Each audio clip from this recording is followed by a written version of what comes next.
یہ چینل بات کرتا ہے اٹھا کے منہ بشاہوں سے، جہاں کو باخبر کرتا ہے یہ مفلس کی آہوں سے۔ ناظرین گرامی السلام علیکم ورحمۃ اللہ وبرکاتہ۔ آج کی بات خاص بات میں آپ لوگوں کا استقبال ہے۔ ناظرین گرامی میں انصار عزیز ندوی اس وقت آپ لوگوں کے سامنے دن بھر سے آئی ہوئی کچھ اہم ترین خبروں کی تفصیلات لے کر کے حاضر ہوا ہوں۔ تفصیلات میں جانے سے پہلے آپ کو اطلاع کر دوں کہ آج کے دونوں پرائم ٹائم شائع ہو چکے ہیں، جس اہم ترین خبروں پر تبصرہ ہوا ہے۔ جن احباب نے نہیں دیکھا جائیں دیکھیں، دوسروں تک پھیلانے کی کوشش کریں، لنک کو شیئر کریں۔ ادارے کی مضبوطی، ناظرین گرامی آپ لوگوں کی مضبوطی، آپ جانتے ہیں کہ آپ کو کرنا کیا ہے۔ آئیے پہلی خبر کی جانب بڑھتے ہیں۔ اتر پردیش کے وارانسی میں ٹھگی کرنے والے ایک ایسے گروہ کا پردہ فاش ہوا ہے جو ایڈٹ کی ہوئی فحش تصویروں سے خواتین کو بلیک میل کر کے پیسے اینٹتا تھا۔ میڈیا رپورٹس کے مطابق 2 ملزمین کی گرفتاری بھی ہو چکی ہے اور یہ 2 لڑکیوں کی ہمت کی وجہ سے ہو سکا۔ ملزمین کے پاس سے 2 موبائل فون برآمد ہوئے جن میں کئی فحش تصاویر موجود ہیں۔ موصولہ خبروں میں بتایا جا رہا ہے کہ سائبر جرائم کے خلاف BHU کی 2 طالبات نے آواز اٹھائی تھی۔ انہوں نے بتایا تھا کہ خود کو IPS انکت گپتا اور DSP دیپک بتانے والے افراد ایڈیٹڈ یعنی وریاں تصاویریں بھیج کر پیسوں کا مطالبہ کر رہے ہیں۔ ناظرین گرامی ادھر دہلی فائر سروس DFS کو بدھ کی شام قومی دارالحکومت میں ایشیا کی سب سے بڑی ٹیکسٹائل مارکیٹ کے گاندھی نگر علاقے میں لگی زبردست آگ میں ایک نوجوان کی جلی ہوئی لاش ملی ہے۔ پولیس نے جمعرات کو اس بات کی اطلاع دی۔ پولیس نے بتایا کہ مرنے والے کی شناخت شہنواز کے طور پر کی گئی ہے۔ راجدھانی کے گاندھی نگر ٹیکسٹائل مارکیٹ میں کل شام ایک دکان میں زبردست آگ لگ گئی تھی، جس میں دکان کے اندر آگ کی زد میں آ کر ایک شخص کی موت ہوئی۔ بتایا کہ انہیں نہرو گلی میں دکان کے ایک ملازم نے بتایا کل شام دکان بند کرنے کے بعد وہ 4 دیگر لوگوں کے ساتھ چلا گیا۔ 5 منٹ بعد جب وہ واپس آئے تو دکان سے دھواں نکل رہا تھا۔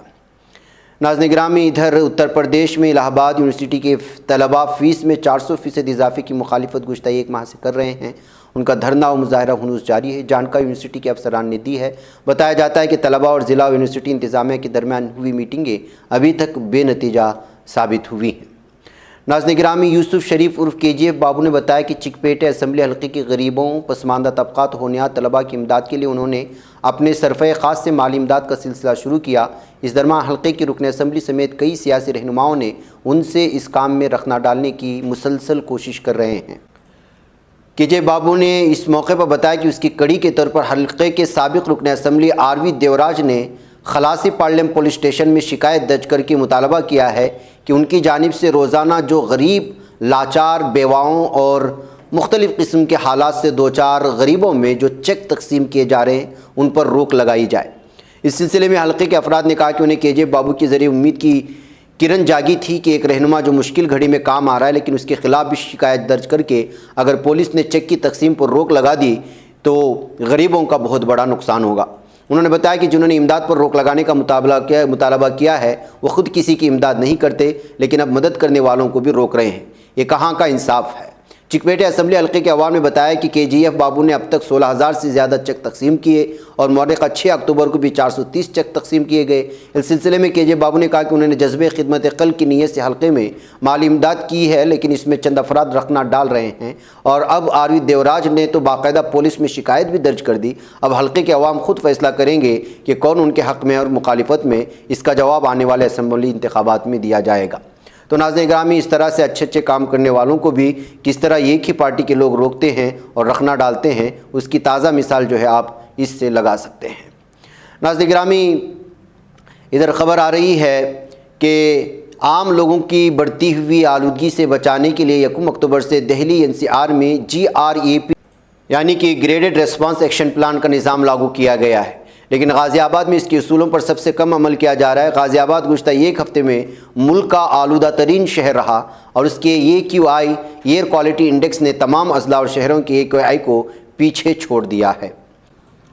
ناظرین گرامی ادھر کیرلا میں وڈکن چیری کے قریب منگلم نامی علاقے میں جمعرات کو صبح سیاحوں کی بس اور سرکاری KSRTC کی بس کے درمیان ٹکر میں 9 افراد ہلاک اور 40 دیگر زخمی ہو چکے ہیں۔ ذرائع نے یہاں بتایا کہ پلکڑ ضلع کے منگلم میں رات 12:05 پر کوٹار کڑا سے کوئمبتور جانے والی بس کو ایک سیاحوں کی بس نے پیچھے سے ٹکر مار دی تھی۔ ٹکر کے بعد بس دلدل میں گر گئی۔ اس حادثے میں 9 افراد ہلاک ہوئے اور 40 زخمی۔ حادثے کے بعد بس میں ایرناکولم کے ماربسل کی ودیا نکیتن اسکول کے 42 طلباء اور 5 اساتذہ سوار تھے۔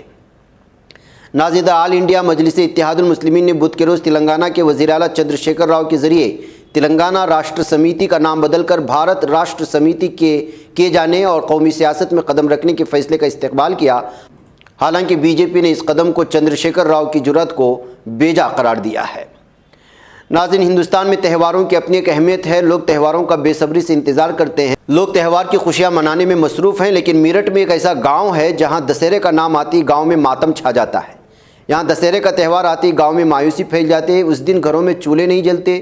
جھوٹ پر سچ کی جیت کا تہوار دسہرہ ملک اور بیرون ملک دھوم دھام سے منایا جاتا ہے، لیکن میرٹھ کے گگول گاؤں میں دسہرے کے دن گھروں میں چولہے نہیں جلتے۔ اس گاؤں میں سینکڑوں سالوں سے دسہرہ نہیں منایا جاتا۔ اس کی وجہ بھی سینکڑوں سال پہلے کی تاریخ موجود ہے، یہ کہا جاتا ہے۔ ناظرین گرامی، یمنا نگر کے دسہرہ گراؤنڈ میں راون کے جلتے پتلے سے لکڑی نکالنا لوگوں کو بھاری پڑ گیا۔ لکڑی نکالنے کے دوران راون کا 70 فٹ اونچا جلتا ہوا پتلا ان کے اوپر گر گیا، جس کے نتیجے میں 7 لوگ دب گئے۔ لوگوں پر پتلا گرتا دیکھ کر میدان میں چیخو پکار مچ گئی۔ وہیں پاس سے گزر رہے لوگوں کو روکنے کی کوشش کرے پولیس اہلکار بھی پتلے کی چپیٹ میں آنے سے بال بال بچ گئے۔ لاپرواہی کی وجہ سے اس حادثے میں 3 لوگ زخمی ہوئے، جبکہ 2 لوگوں کے کپڑوں میں آگ لگ گئی۔ اس کے علاوہ دیگر لوگ پٹاخوں کی چپیٹ میں آنے سے بری طرح سے جھلس گئے ہیں۔ ناظرین، غازی آباد کے نٹھورا گاؤں کے ببلو گارڈن کالونی میں سلنڈر پھٹنے کے بعد 2 منزلہ مکان گرنے سے ملبے میں دبے لوگ بچاؤ بچاؤ کی آواز لگا رہے تھے۔ مقامی لوگوں نے بتایا کہ دھماکے کی آواز سن کر وہ لوگ مقام واقعہ پر پہنچے تو خواتین کی آواز آئی۔ ملبہ ہٹانے کے دوران آواز آنی بند ہو گئی۔ لوگوں نے جب ملبے میں دبے لوگوں کو باہر نکالا تو وہ بے ہوش پڑے تھے۔ اسپتال لے جانے پر ڈاکٹروں نے چاروں کو مردہ قرار دیا ہے۔ کالونی کی رہائش امانت اللہ منشید نے بتایا کہ دھماکے کے بعد مکان کا ایک حصہ اوپر جھول رہا تھا۔ لوگوں نے جان کی پرواہ کیے بغیر بچاؤ کام میں جٹ گئے۔ پولیس بھی آئی تو لوگوں نے ان کے ساتھ مل کر ملبہ ہٹایا، لیکن 4 لوگوں کی جان اس میں چلی گئی ہے۔ ناظرین، ڈائریکٹر جنرل جیل خانہ جات ڈی جی پی ہیمنت لوہیا کے قتل کے ملزم یاسر نے واقعے کے بعد خودکشی کی کوشش کی تھی۔ فرار ہونے کے بعد وہ خالی پلاٹ میں چھپ گیا تھا، جہاں اس نے اپنے بیلٹ کو درخت سے باندھ دیا، لیکن بیلٹ ٹوٹ گئی، اس لیے وہ بچ گیا ہے۔ ذرائع کے مطابق یاسر نے تفتیش کے دوران تمام باتیں پولیس افسران کو بتائی ہے، اگرچہ کوئی بھی آفیشیل طور پر اس کی تصدیق نہیں کر رہا۔ کوئی بھی پولیس افسر اس معاملے پر بات کرنے سے انکار کر رہا ہے۔ ذرائع کا کہنا ہے کہ بدھ کو پولیس نے یاسر کا میڈیکل چیک اپ بھی کرایا تھا۔ ناظرین گرامی، ادھر افریقی ملک گامبیا میں کم از کم 66 بچوں کی موت کے بعد عالمی ادارہ صحت WHO نے ہندوستان کے 4 کھانسی کی سیرپ، کف سیرپ جس کو کہا جاتا ہے، اس کے حوالے سے الرٹ جاری کر دیا ہے، جس کے بعد ہندوستان نے بھی اس معاملے پر تحقیقات شروع کر دی ہے۔ ویب پورٹل پر شائع ہونے والی ایک رپورٹ کے ذرائع کے حوالے سے بتایا گیا ہے کہ drug control general of India نے فوری طور پر ہریانہ ریگولیٹری اتھارٹی کے ساتھ معاملہ اٹھایا اور تحقیقات شروع کر دی۔ خیال رہے کہ کھانسی کا یہ سیرپ سونی پت اور ہریانہ میں موجود ایک فارما لمیٹڈ نے تیار کیا تھا۔ صحت اور خاندانی بہبود کی وزارت کے ذرائع نے بتایا کہ 29 ستمبر کو WHO نے drug control general of India کو کھانسی کی سیرپ کے بارے میں آگاہ کیا تھا۔ یہ وہی دوا ہے جس کی وجہ سے افریقہ ملک میں 67 جانیں چلی گئی ہیں بچوں کی جو اس دوا کو پی لیا تھا۔ ناظرین، پاکستان کی صوبے سندھ میں مسافر بس اور ٹرک میں تصادم کے نتیجے میں ابتدائی اطلاعات کے مطابق خواتین بچوں سمیت 10 افراد ہلاک و 13 زخمی ہو چکے ہیں۔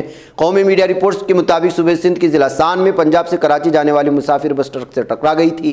ابتدائی اطلاعات کے مطابق حادثے میں خواتین بچوں سمیت 10 افراد جان کی بازی ہار گئے اور 13 افراد زخمی ہوئے۔ مرنے والوں میں ٹرک اور بس ڈرائیور دونوں شامل ہیں۔ ناظرین، ادھر شمالی قبرصی تر جمہوریہ کے وزیر خارجہ تحسین ارطغرل اولو نے کہا ہے کہ اگر اقوام متحدہ کے امن فوج ہمارا احترام کرتی ہے تو یونانی قبرصی فریق کی منظوری کے ساتھ TRNC کی طرف خدمات انجام نہیں دے سکتی۔ تحسین ارطغرل اولو نے Turk radio and television corporation کو بیان دیتے ہوئے یونانی قبرصی انتظامیہ کے ساتھ اقوام متحدہ کے معاہدے پر رد عمل ظاہر کرتے ہوئے انہوں نے کہا کہ اقوام متحدہ کے امن فوج کو بھی شمالی قبرصی ترک جمہوریہ کے علاقے میں مشن انجام دینے کے لیے ترکیہ کے ساتھ ایک معاہدہ کرنے کی ضرورت ہے۔ ناظرین، جنوبی میکسیکو میں ہوئی ایک مسلح جھڑپ میں 18 افراد ہلاک اور 2 زخمی ہو گئے ہیں۔ بتایا جا رہا ہے کہ ہلاک شدگان میں ضلعی بلدیہ کا ناظم بھی شامل ہے۔ حکام کا یہ ماننا ہے کہ واقعہ جنوبی صوبے کے شہر ناتو لاپان میں پیش آیا، جس کے دوران ضلعی بلدیہ کے ناظم سمیت 18 افراد ہلاک ہوئے اور 2 زخمی ہوئے۔ ناظرین، شمالی کوریا نے میزائل کا ایک اور تجربہ کر لیا جو کہ حالیہ 2 ہفتوں کے دوران 6واں میزائل تجربہ ہے۔ خبر کے مطابق شمالی کوریا نے میزائل کا ایک اور تجربہ کیا۔ اس تجربے کے دوران کم فاصلے تک مار کرنے والے 2 میزائل فائر کیے گئے۔ جنوبی کوریا کے فوجی حکام کا کہنا ہے کہ شمالی کوریا نے 22 منٹ کے وقفے سے 2 بیلسٹک میزائل داغے تھے۔ میزائل شمالی کوریا کے مشرقی سمندری علاقے سے فائر کیے گئے تھے۔ ناظرین، ادھر روسی صدر ولادیمیر پوتن نے زاپوریا جوہری ریئیکٹر کو ملک کی تحویل میں لینے کی منظوری دے دی ہے۔ کرملن کے مطابق زاپوریا جوہری ریئیکٹر اب روس کی ملکیت ہے، جس کے بارے میں روسی حکومت کو ضروری ہدایت بھی جاری کر دی گئی۔ یورپ کا سب سے بڑا جوہری ریئیکٹر جنوب مشرقی یوکرین میں واقع ہے۔ اس تنصیب میں 6 ریئیکٹرز موجود ہیں جو کہ 5700 میگا واٹ فی گھنٹہ بجلی پیدا کرنے کی صلاحیت رکھتے ہیں۔ یہ جوہری ریئیکٹر 4 مارچ کو روس کے قبضے میں آ گیا تھا۔ ناظرین گرامی، میانمار کی عدالت نے جاپانی فلم ساز کو 10 سال کی قید سنائی ہے۔ جاپانی سفارت خانے کے مطابق جاپان سے تعلق رکھنے والے دستاویزی فلم ساز بوتا تورو کو میانمار کے 2 شہروں کے ہمراہ جولائی میں گرفتار کیا گیا تھا، جو میانمار کے سب سے بڑے شہر ینگو میں فوج کے خلاف ہونے والے احتجاج کی تصاویر اور ویڈیو بنا رہے تھے۔ میانمار کی عدالت نے فلم ساز کو فوج مخالف جذبات ابھارنے اور مواصلاتی قوانین کی خلاف ورزی پر 10 سال قید کی سزا سنائی۔ جاپانی وزارت خارجہ نے شہری کی سزا کی تصدیق کرتے ہوئے کہا کہ 26 سالہ نوجوان فلم ساز کو اکسانے کے جرم میں 3 سال اور ٹیلی مواصلات کے قانون کی خلاف ورزی کرنے پر یہ قید کی سزا سنائی گئی ہے۔ ناظرین گرامی، آج کی بات خاص بات میں اتنا، انشاءاللہ پھر آپ لوگوں سے ملاقات ہوگی۔ مجھے اجازت دو۔ السلام علیکم ورحمۃ اللہ وبرکاتہ۔ یہ چینل حق نگر بن کر کچل دیتا ہے فتنوں کو، اگر گندی ہو پالیسی تو مرتے دیکھ کتنوں کو، اسی بازار میں بکتے ہوئے دیکھا ہے سپنوں کو، سبھی یکساں ہے یہ پیغام دو غیروں کو اپنوں کو، وطن اہل وطن کا ہے گلے بے خار سی